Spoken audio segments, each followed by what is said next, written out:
students, we have completed 3 chapters of Science 1. Now, today we are going to study new 4th chapter, that is measurement of matter. Measurement of matter. Matter means dravya. Students, you don't confuse in the word द्रव्य आणि द्रव पदार्थ. Matter means द्रव्य and liquids means द्रव पदार्थ, प्रवाही पदार्थ. So don't confuse these two words.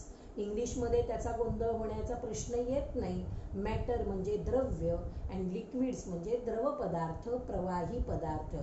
पण मराठीमध्ये द्रव्य आणि द्रव यामध्ये थोडं कन्फ्यूज होऊ शकतं, म्हणून लक्षात ठेवा. Matter, measurement of matter means द्रव्य आणि द्रव पदार्थ वेगळे, प्रवाही पदार्थ liquids. So students, all of you know how to measure many quantities like length, distance, displacement, mass, weight of object. All of you know how to measure these quantities and which are the units, in which units we can measure these quantities. But now, how to measure matter? The name of this chapter is measurement of matter. How to measure matter?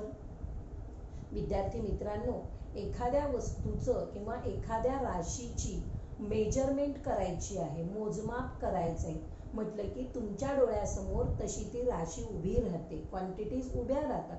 For example, एखाद्या विद्यार्थ्याचं वजन, weight आपल्याला पाहिजे म्हटलं की तो विद्यार्थी डोळ्यासमोर उभं राहतो.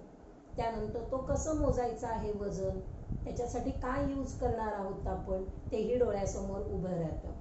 किंवा एखादं अंतर मोजायचं आहे, डिस्टन्स मोजायचं आहे, लगे तुमच्या डोळ्यासमोर ते 2 पॉईंट्स लक्षात घेता तुम्ही, ज्या 2 पॉईंट्समधलं अंतर मोजायचं आहे ते 2 पॉईंट्स, आणि कोणत्या युनिटमध्ये, त्यासाठी आपल्याला छोटं युनिट वापरावं लागणार आहे, मग पट्टीच्या साहाय्याने मोजावं लागणार आहे का, अंतर मोठं असेल, जास्त असेल तर ते कोणत्या साहाय्याने मोजावं लागणार आहे हे तुमच्या लक्षात येतं. पण इथे we have to measure, measurement of matter, we have to measure matter. मग मॅटर बद्दल तुमच्या डोळ्यासमोर काय येतं? आत्तापर्यंत इयत्ता 8वी पर्यंत तुम्हाला मॅटर बद्दल, द्रव्याबद्दल काय माहिती आहे? So first we understand what is meant by matter. What is meant by matter? तर मॅटरला अशी काही एक स्पेसिफिक डेफिनेशन नाही, स्पेसिफिक डेफिनेशन अशी नाही. तर matter means all objects around you, from tiny particles to large and large objects. आपल्या सभोवताली विश्वामध्ये असणाऱ्या सर्व लहानात लहान वस्तूपासून ते मोठ्यात मोठ्या वस्तू ज्या सगळ्या आहेत त्या सगळ्या कशापासून बनलेल्या आहेत? द्रव्यापासून बनलेल्या आहेत. So all the objects, all tiny objects, from tiny objects to large and large objects are made from matter, are made from matter. Now there are some properties, the objects which are in matter. Which are these properties? First is matter has a mass, त्याला वस्तुमान आहे. It requires space to exist. त्याचं अस्तित्व टिकवण्यासाठी, त्याचं अस्तित्व दाखवण्यासाठी त्याला स्पेस पाहिजे आहे. We can touch it.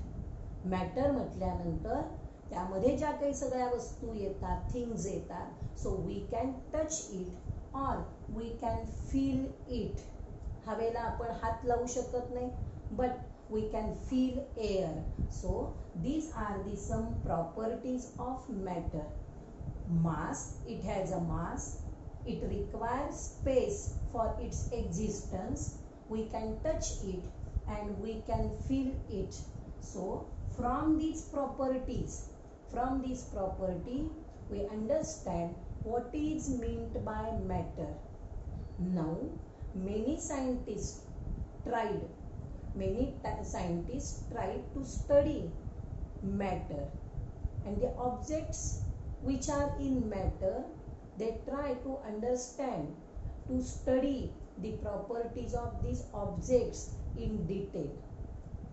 Matter मध्ये विश्वामध्ये असणाऱ्या ज्या ज्या काही सगळ्या वस्तू आहेत त्या सगळ्या वस्तूंचा डिटेल अभ्यास करण्यासाठी शास्त्रज्ञांनी प्रयत्न केले.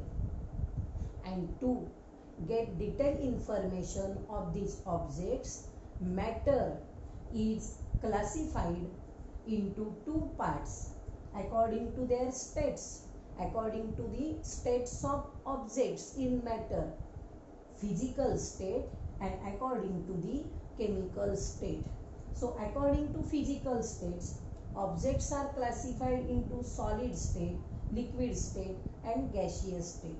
And according to chemical state, these objects are classified into elements, mixture and compound. Students, all of you know the examples of these three states and what is meant by that state. And here also all of you know what is meant by mixture, what is meant by element and what is meant by compound. आता इलेमेंटचा अर्थ या ठिकाणी मराठीत शब्द याचा आहे मूलद्रव्य. बघा, मूलद्रव्य म्हणजे इथे पुन्हा द्रव्य हा शब्द आला, मॅटर आला. मॅटरचा मूळ पदार्थ, that is element. We cannot divide it again and again. So that is element. Now you know mixture and all of you know what is meant by compound.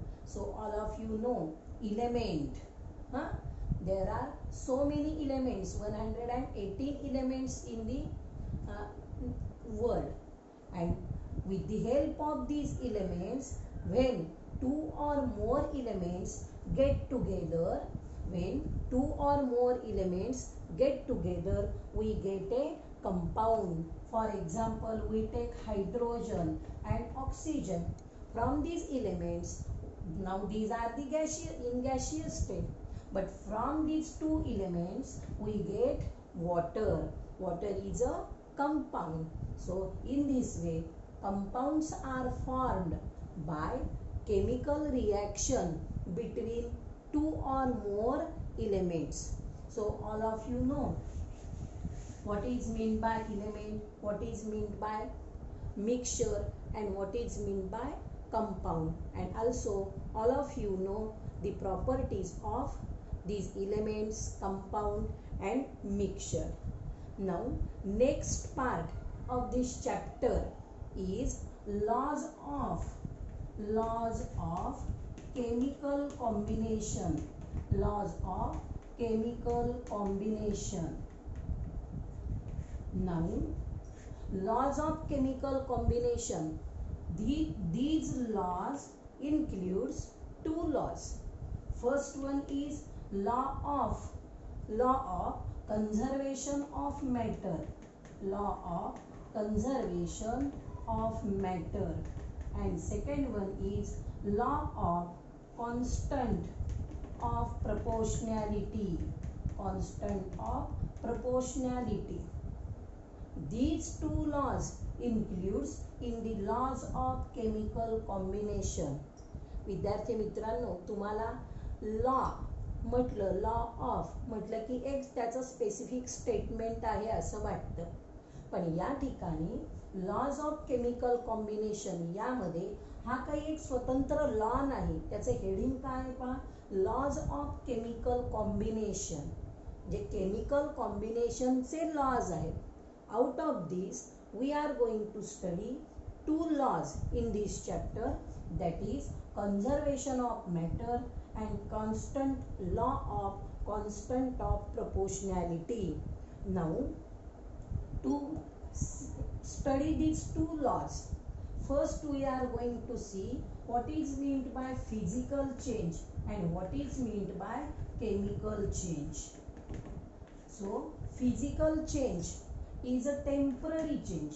Physical change is a temporary change and chemical change is a permanent change. Physical change is a temporary change, means ice gets converted into water, water gets converted into ice. These are temporary changes, so these are physical changes. And what is meant by chemical change? Chemical change are these changes are permanent changes. It means when new substance is formed, we cannot get original substance. When we cook rice from, जेव्हा आपण तांदळापासून भात शिजवतो, मग भातापासून पुन्हा तांदूळ मिळतात का? नाही. That is a permanent change.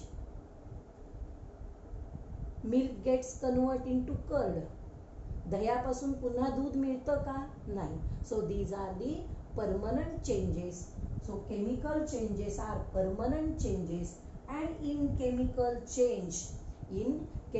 change, composition of matter is changed.